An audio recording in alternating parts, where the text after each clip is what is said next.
Yes, people, what's happening? Welcome back to the channel and welcome to another match preview. First things first, guys, make sure you smash the like, subscribe if you're new around here, all of that good stuff. And as always, leave your thoughts in the comments below. And after a convincing 3-0 win over West Ham at the weekend, the tension now turns to the Carabao Cup with the mighty League Two leaders Barrow coming to Stamford Bridge on Tuesday night. Obviously, Carabao Cup represents the first opportunity for silverware this season. We obviously lost the final last season, still looking for that first trophy under new ownership. And this represents as good a chance as any. Yes, you'd maybe have to fancy the Conference League, perhaps not be, our best chance, but this represents another very good chance as well. And in my opinion, a trophy that we should absolutely be taking seriously. No domestic trophy since 2017.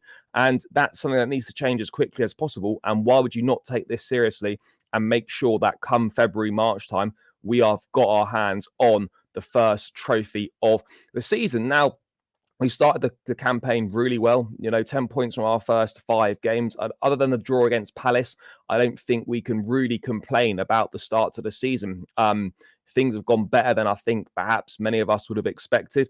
Really good wins against Bournemouth and West Ham, 2 grounds that we've struggled at over the last few years, and we managed to grind out results against Bournemouth and obviously a convincing win against West Ham, where we played probably the best we've played all season. Obviously, there are going to be a whole raft of changes in this cup game, with obviously a trip to Brighton on the weekend. This is going to, with Brighton visiting on the weekend. It's going to be an opportunity for the fringe players to get an opportunity, and maybe 1 or 2 academy lads. Maresca confirming that Tyreek George and Josh Akinpong will both be in the squad. And I know people want to see the academy lads, want to see a load of youngsters, but ultimately at the end of the day, we've got a big squad, and there are a lot of first team players that haven't played very much and are going to need minutes before these guys. Whether you agree with that or not, that's just the fact.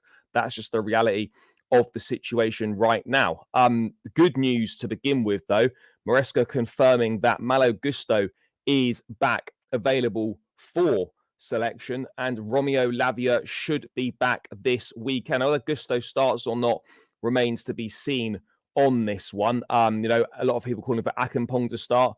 I wouldn't have it. I wouldn't really have an issue with that at all. Give him maybe 60 minutes, give Malo 30 minutes or so to, get some match sharpness back, get a few minutes in the legs before the game against Brighton on the weekend. Then it's great to obviously see Lavia back available again, hopefully for that Brighton game. He's been missed. We need to look after him, but he's a massive part of this team. So that's sort of 2 bits of good news to kick things off. In terms of the game itself, look, this is one that we have to take seriously. This is one that obviously we're expecting to win. As I said, Barrow are top of League Two. They're going to travel down, in their thousands. The whole shed will be packed out with Barrow supporters, and it's always dangerous, guys, when you take on a team that have got nothing to lose. Absolutely nothing to lose. And we've seen over the years, where we have been humbled by lower league opposition in the cup competitions. Bradford, a few years back under Mourinho, I think it was. Obviously, we lost against Middlesbrough the first leg of the Carabao Cup semi-final last season. Servette beat us in the second leg of that Conference League playoff tie earlier this season. So, we have got previous of losing against teams that we should be beating. So Maresca said it in the press conference himself, that this is the most dangerous game that we could have right now. It's dangerous because football is full of these supposed easy games. In this moment, it's the worst game for us. We need to take it seriously. We can't allow ourselves to drop. And that's the key thing here. Obviously, there's going to be a raft of changes. There's going to be a lot of regulars who aren't playing, and rightly so.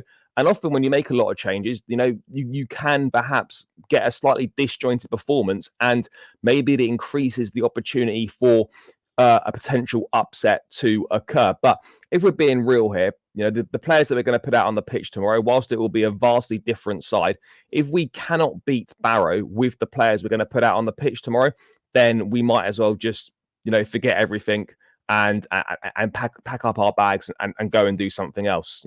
That's the reality right here. We shouldn't be losing to a team like this. And it's vital that we keep that focus and keep that mindset that this is a big game, this is an important game, and not to think that the game's already won before the ball's been kicked, because a lot of times in the past, we have turned up to games like this with the wrong mindset, thinking it's won before a ball's been kicked, and we've ended up on the receiving end of, you know, a disappointing result. For me, the Carabao Cup's important, and this is important for a lot of Chelsea players who are not getting many minutes this season. And, you know, this is an opportunity for them to show that they deserve to be getting more opportunities, and a chance as well to show that, you know what, I should have a future at this football club. I should be playing on a more regular basis, and I can absolutely contribute to the team over the coming years. And for these guys that are going to get given opportunities, if you can't impress against Barrow in League Two, then maybe you shouldn't be at the football club. I know that sounds harsh, but that realistically for me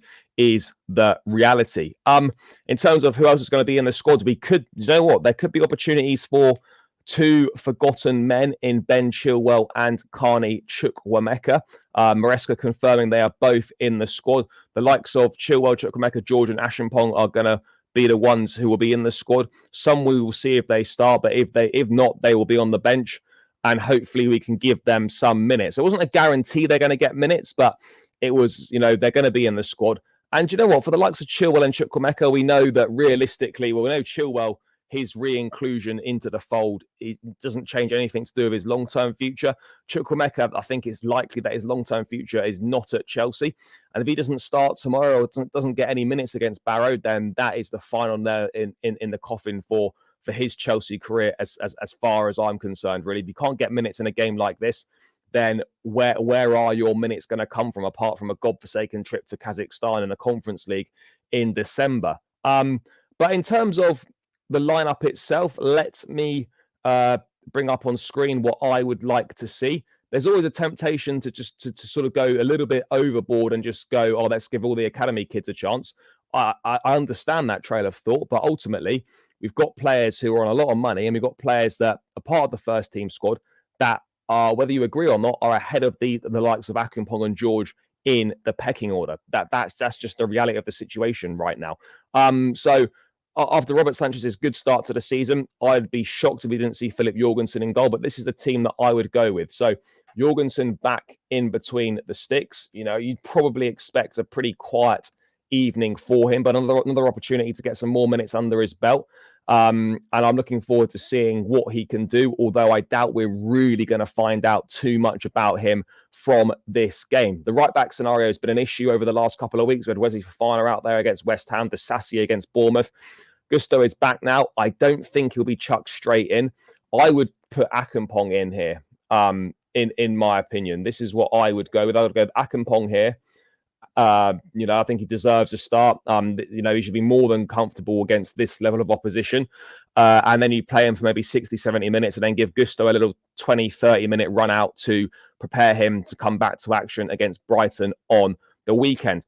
In terms of the centre-back pairings, everyone's favourite for me. But, I mean, I would give Badiashile another opportunity.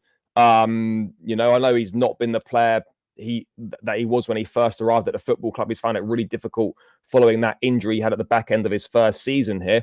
But this would be an opportunity for him to maybe build some confidence, get some much needed minutes, and there's no real reason not to play him. And now in this one here, I mean, I would like to give Tosin another game given how well he did at the weekend. But I also feel that the Sassy, you know, I know we shouldn't really be doing sympathy here. But it probably will be Disasi, but I would like to continue with Tosin, personally. Go with Tosin and Badiashile. And then at left back for me, this might come as a bit of a surprise, but I think you'll understand why. I'm going with Ben Chilwell. Now, obviously you could go with Renato Vega, but due to the sort of the options in midfield and the players who are not going to feature, we are left slightly short of options there, which is why I'm going to be putting Renato Vega in midfield and having Ben Chilwell in this position at left back here. I'm pretty sure that Maresca won't start him, but I'm going to start Ben Chilwell here. An opportunity to get minutes in the legs. Hasn't played for a while. Maybe put himself in the shot window. Let people know that yes, hi guys, I am still a footballer, by the way. He won't play the full game. Maybe he gets 60, 70 minutes. I don't know, but I would start Ben Chilwell. So that's the back four that I would go with. Moving into midfield, I'm going to play Renato Vega in that holding midfield role. Enzo and Caicedo shouldn't be seeing any minutes in this game whatsoever. They shouldn't even be in the squad. It should be evening off for those guys. Vega, grew into the game against Bournemouth, and this is, again, he should be more than comfortable against this level of opposition in midfield, and a chance for him to, further show what credentials he's got and hopefully put in another impressive performance. Maresca confirmed in the press conference that, Dewsbury Hall was almost certain to start. So we're going to see him play as well. So Dewsbury Hall will go there for me. And this is another chance for him as well to show what he can do. Perhaps get his first goal for the club. Who knows? But yeah, minutes have been few and far between for a minute. And obviously it's a difficult mental adjustment for Dewsbury Hall, given that, he was Leicester's main man playing every single week last year, to now coming to Chelsea where he's not the main man at all. And his opportunities are going to be limited. That's going to take an adjustment period. But I think, in games like this, he can certainly contribute. So I'll go Vega holding, Dewsbury Hall, and then in this sort of advanced number 8 position, which probably becomes a number 10 when you are attacking, I'm going with Joao Felix. That for me is what I'll be going with. Felix there. Hasn't started the last few games. This would be an opportunity and a good game to start him in. I'm still not convinced by him. I think the as you guys know, the reality of Felix, in my opinion, is the idea of Felix is much better than the reality of him. But in a game like this is a good chance for him to get some more minutes under his belt and maybe boost his confidence, get a goal, get an assist or whatever. So I'm going to start Felix there. On the right hand side, I know people would like to see Tyreek George. I'm going to play Pedro Neto. I know that obviously he's been playing on the left recently, but yeah, Maresca did state that Mudryk'S and Neto would be the right wing options. I'd like to see him down the right. So for me, I'm starting Pedro Neto there, and then Mykhailo Mudryk on the left. And you sort of feel like, having been an unused sub for the last 2 games, even against West Ham when Mudryk didn't have a particularly good game, Maresca left him on. Really goes to show that perhaps he doesn't trust Mudryk, and this is a huge opportunity. I'm not saying that this is like his last chance, and whether he does well or not is going to decide whether Chelsea get rid or they don't. But these are the sort of opportunities that Mudryk is probably going to be given now, is Carabao Cup games and Conference League matches. He has to deliver tomorrow. It's as simple as that. He must deliver. He deserves to start tomorrow night, in my view. But he must deliver. Simple as that. Otherwise, the opportunities in the Carabao Cup and in the Conference League, if you can't deliver in those, then maybe those opportunities may disappear as well. And then for me, through the middle, I know there'd be sort of a calling for Mark Guiu, and I wouldn't blame Maresca if he did start Guiu, but I would go with Christopher Nkunku. That's what I would be going with through the middle. Again, his minutes have been fairly limited. He's only started 1 Premier League game this season. You could say Guiu, but he's not even been making squads, I don't think. Makes you sort of wonder about that signing in the first place. But yeah, opportunity for Nkunku, boost his confidence, get some goals, have a good game, and just get more minutes in the legs, start a match and see what sort of an impact that you can have. So this is the team that I would go with. Let me know your thoughts in the comments, guys. What would you go with? Would you change anything compared to what I've put up on screen here? I don't imagine this will be the exact team Maresca goes with. I'll be surprised if my preferred side is also Maresca's preferred side, but there will be wholesale changes. But there's, we shouldn't be having any problems. Look at the quality there. If that was the team we put out, that's more than good enough to win. And again, it's a demonstration of how much strength in depth and how much quality in depth there is in this squad. So that is a team that I would go with. But guys, let me know your score predictions in the comments below. Thank you for tuning in. Let's hope it's not an embarrassment in the Cup on Tuesday. Now, let's hope we can get a convincing win, build some more confidence, build some more momentum heading into the Brighton game on Saturday. Thanks for tuning in, guys. As always, smash the like, subscribe if you're new around here. Catch you again in another one soon. Up the Chelsea, and peace out.